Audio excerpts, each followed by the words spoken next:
Hi guys, welcome back to my channel. After my last video, a lot of people were asking me what is barrier to entry, what I mean by barrier to entry. So barrier to entry basically is the skill level required to land your first role as a techie in any field. Different fields in tech have different barrier to entries. So the barrier to entry specifications for your field is what you need as pertaining to skill and what you need to know as pertaining to competitiveness of that field. So for various fields, they have different barrier to entry, and so there's a lot of tech fields, but we cannot cover all of them. So for a few of those fields, I will be discussing the barrier to entry, the skill level required, and I'll also be telling you the skills you need to land roles in these different fields and the tools you need to acquire these skills. So stay tuned as we go into these skills. At the end of this video, I will be dropping my sources for the data I'll be stating, and if you have any comments or any field I did not cover that you want to know about, just drop it at the comment. Let's dive into it. The first one here is product design. Product design barriers to entry is high, the skill level requirement is high, and the competitiveness is high. And this is basically because 40% of people looking for a job in this particular career path have the skill requirements, while the remaining 60% are finding it challenging to have the skill requirements. And some of these skills include visual design, wireframing, prototyping, UI and UX design, and also maybe some level of illustration designs.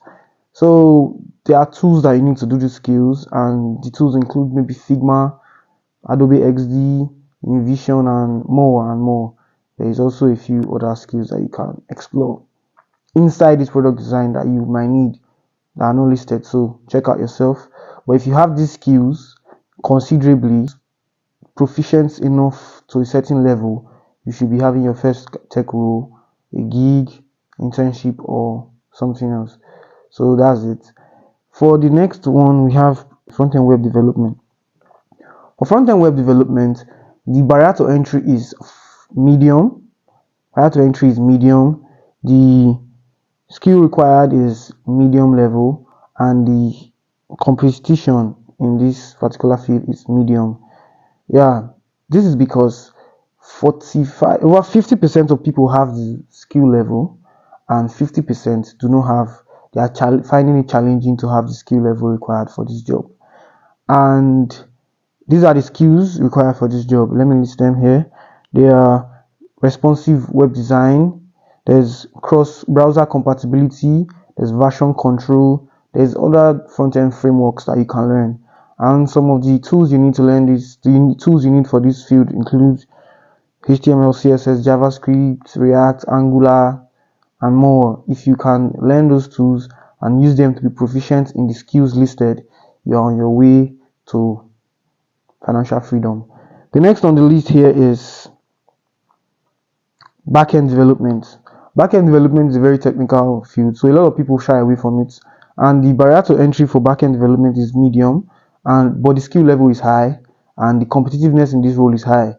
Personally, I feel like it's because of the number of people in that field, and a lot of people do not want to go into it because they feel like you have to be a little bit proficient in front end before you can get into back end to really be good at it. So that's why many people are not. And the few people that are in back end, only about 45% of them have the skill requirements, while about 55% of them do not have the skill requirement. They are finding it challenging. So if you can navigate your way to the 45% that have the skill requirements, be expecting your first role. So the skills that you need to learn so that you can land your first role includes the following. There's API design, database management, server-side scripting, and security best practices. These are some of the skills you need to learn to be able to land your first role as a backend engineer. And some of the tools you need for these skills are Node.js, Python, Ruby, Java, SQL, NoSQL database, and more.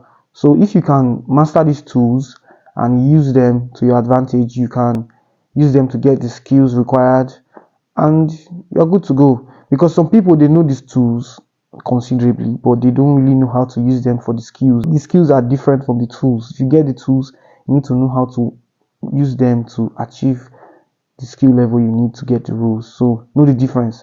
If you can master the tools and use them for the skills, you are already around 45% people that have the skill level to land the job.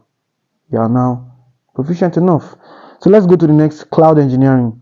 Cloud engineering is quite interesting because I was surprised when I saw it, because I don't think a lot of people do cloud engineering. So I still understand this particular data, which is barrier to entry high, skill level high, and competitiveness high. A lot of companies do not want to risk their cloud engineering to somebody that do not know how to do it. So they have to make sure that you have a very good skill level. And some of the skills required before we go to the skills required, let me tell you, only 35% of the job seekers in this field have the skill required. The remaining 65% are finding it challenging to have these required skills. So if you can work hard enough to attain the skill required, you're good to go. And these are the skills required. There's cloud architecture, there's containerization, CI/DI pipelines, there's infrastructure as code, and security. If you can develop these skills by learning these following tools: AWS, Azure, Google Cloud, Docker, and Kubernetes. There's more. If you can learn any of these tools, you can leverage on them to acquire these skills, and from there you can get your first role. Your first role will be depending on how good you are in the tools and how you have used them, how far you have gone in the skill level. So you might get internship or anything. Just do the needful. The next here is data analysis. Data analysis is an interesting role too. The barrier to entry is medium. The skill level required is medium. The competition level is medium. So I feel like this is a little bit tricky, because I'm going to be stating the same point I stated for backend. I feel like one of the reasons why this is medium, is because there is the skill level required is medium because there's not much people in data analysis. I can't lie. I feel in Africa, as we are in now, there's not much people venturing into data analysis. Most people that are venturing into it, they don't really go far in it. That's the problem with tech skills. People just start doing tech and they give up along the way, and they don't. So just, if you can do enough, this is for data analysis now. If you can be good enough to just pass through the medium stage, you're good to go. And these are the skills you need to get for data analysis: data visualization, statistical analysis, data cleaning, SQL querying, machine learning basics. And to get these skills, you need to master these tools, which are Excel, SQL, Python, Arrow, Tableau, Power BI. There might be more, I don't know. So master the tools, leverage on them to get the skills, and you are good to go. The skill level is medium. If you get a medium skill level, you're good to go.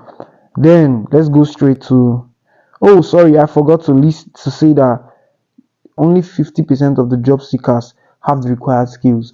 45% do not have the required skills. They are finding it challenging to have the required skills. So now the next is product management.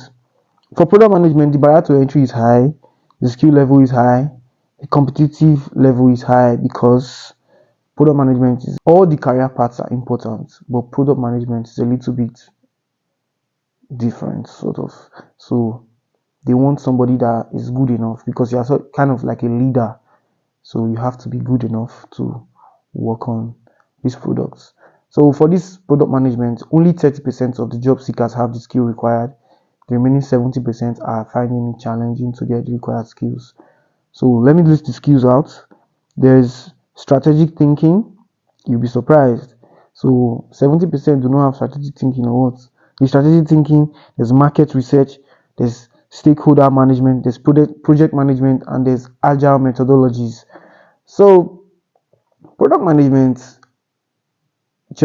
I feel like product management is getting some buzz, has been getting some buzz for the past few years, and that could be why many people have not been going into it that much. So, and you getting projects for your portfolio is a little bit tricky too. That could be why people don't really get jobs in product management that much. So you should work on that too. So to get these skills that I listed, you need tools like Jira, Trello, Asana, Roadmonk. If you can get Roadmonk, Jira, Trello, Asana, and you can get your job. That's it. So next is machine learning. For machine learning, only 30% of the job seekers have the proficiency to get a job, the skill proficiency, while 70% is struggling to have the skill proficiency. You can understand that because there's a lot of the roadmap for machine learning is very long. It's a long roadmap, so many people might not be having the patience to stay through the roadmap. So if you can have the patience, stay put. These are the skills you need. The barrier to entry is high. For this reason, the barrier to entry is high, the skill level is high, and the competitive level is high. So that's it. The skills you need are algorithm, data processing, model training, evaluation metrics, and deployments. The tools you need to get these skills are Python, TensorFlow, Keras, PyTorch, Scikit Learning. If you can get any of these tools, leverage on all the tools, or any of these tools, leverage on them to get the skills, and you're good to go. So that will be all. So thank you for watching. I believe by now we know that career paths like product management, product design, and cloud engineering have a very high barrier to entry and even skill level and competitiveness, while other career paths like data analysis, front-end web development have a relatively moderate barrier to entry and skill level. And I believe field reports will help you, guide you as you start out in tech, or for those that are still confused on which of them to go into. I also want to let you know that these barriers to entry do not mean that the fields are easy or they are easier to take on. These barriers to entry do not mean that they are easy. Different fields have different difficulties. Look for the one that fits into your interest. But I'm just telling you the barrier to entry because you have to know the skill level. If you have this up to the skill level, if you have up to, for instance, if you are into product design, you know that you have to have a high skill level to get your first job. If you are into front end, you know, okay, if I know these tools to a medium level, I am viable to get my first gig. So you don't have to be depressed or lose yourself because you have not gotten your first gig. You know what to do from now on. Also, I want to let you know that this barrier to entry is not a global variable. Different people get roles through different means. Sometimes your brother can just recommend you and something like that. So you shouldn't bother yourself too much about it, but also you should take it a little bit seriously. And I hope you found this video insightful. If you did, please don't forget to subscribe, like. More videos like this will be coming up in the next few days. And thank you very much for watching. You drop your comments in case you have any field that I did not cover. I will also respond to your comments by telling you the barrier to entry or whatever information you need to know. Thank you very much. Bye.